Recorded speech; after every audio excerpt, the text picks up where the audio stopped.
Друзья, всем большой привет! Меня зовут Брынцева Татьяна, и я рада приветствовать вас на этом мастер-классе. Сегодня предлагаю вам сделать вот такие миниатюрные бусины с цветочным рисунком. Мы проработаем с вами лепку крохотных объемных листочков, чтобы они получились прочными, но держали форму и не прилегали друг к другу. Для начала определяемся с тем оттенком глины, который послужит за основу. Я использую полимерную глину Артефакт. Цвет классический травяной. Глины берем столько в зависимости от того, каким размером вы хотите получить бусину. Разогреваем пластику в руках, делая ее мягкой и податливой. Сначала из этого отрезка глины катаем шарик, а затем шарику придаем вот такую ровную вытянутую форму.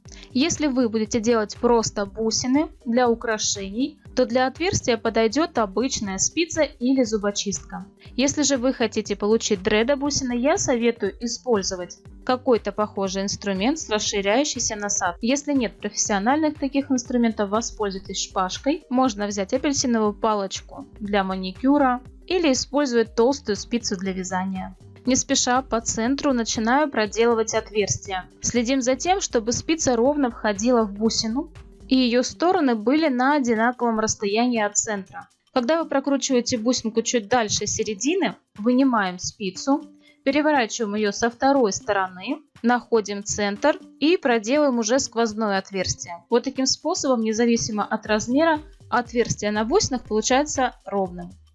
Откладываем нашу бусину в сторону и приступаем к декору. Для лепестков цветка я буду использовать 3 цвета. Это вот такой яркий розовый оттенок, цвет магнолия.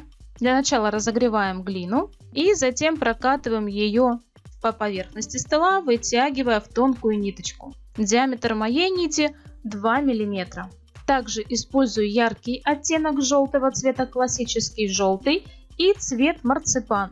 Если у вас есть классический лимон и марципан, можно заменить на него. Эти оттенки глины также вытягиваю в тонкие ниточки. Нарезаю ниточки на одинаковые срезы. Длина каждого среза около 3 мм. Каждому срезу придаю форму шарика. Слегка прокатываю каждый срез между пальцами, задавая форму капельки. Вот такие крошечные они должны у вас получиться.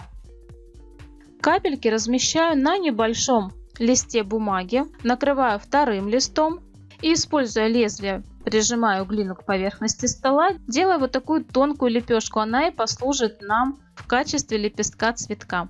Бумага нужна для того, чтобы глина не прилипала к лезвию и к поверхности, на которой вы работаете. Далее, используя спицу или зубочистку, наносим текстуру по краю каждого лепестка.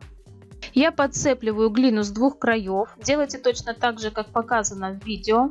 Тогда ваш лепесток получится волнистым и объемным. Снимаю лепесток с пальца и проделаю все то же самое с остальными заготовками.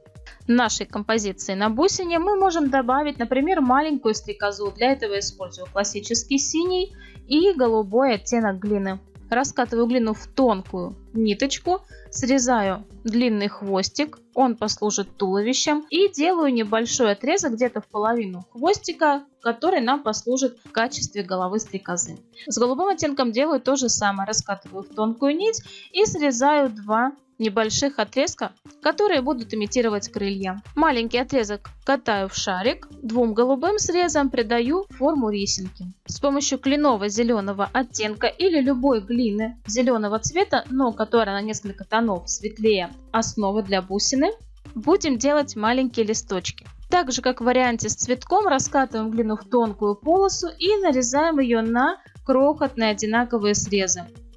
Размер каждого среза должен получиться не более 1 мм. Из срезов катаем шарики и придаем им форму капельки.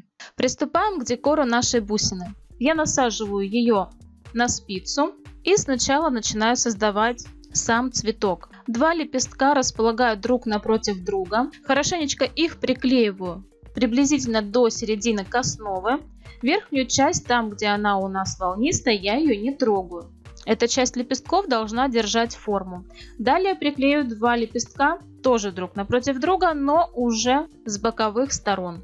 И также прижимаю их к основе, приклеивая приблизительно до середины. Поверх розовых лепестков приклеиваю лепестки светло-желтого оттенка.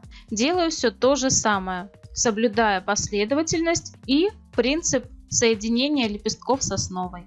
Уже третьим рядом добавляю яркие маленькие желтые лепестки. Вот так должна выглядеть ваша заготовка. Как видите, цветок у нас получается объемным, мы его не прижимаем к основе, мы его не приклеиваем. Соединяю все заготовки только у основания. Далее раскатываем небольшой кусочек белой пластики, делаем из него капельку и вставляем его по центру. Я спицей задаю отверстие чуть ниже самого центра данной капельки. В этом варианте иногда по центру я также вставляю стеклянные стразы. Точно такой же цветок располагаем на противоположной стороне бусины. С боковых сторон бусину украшаем лепестками. Сначала приклеиваем тоненькие нити. Можно задать им слегка волнистую форму. И по периметру каждой заготовки начинаем приклеивать листочки.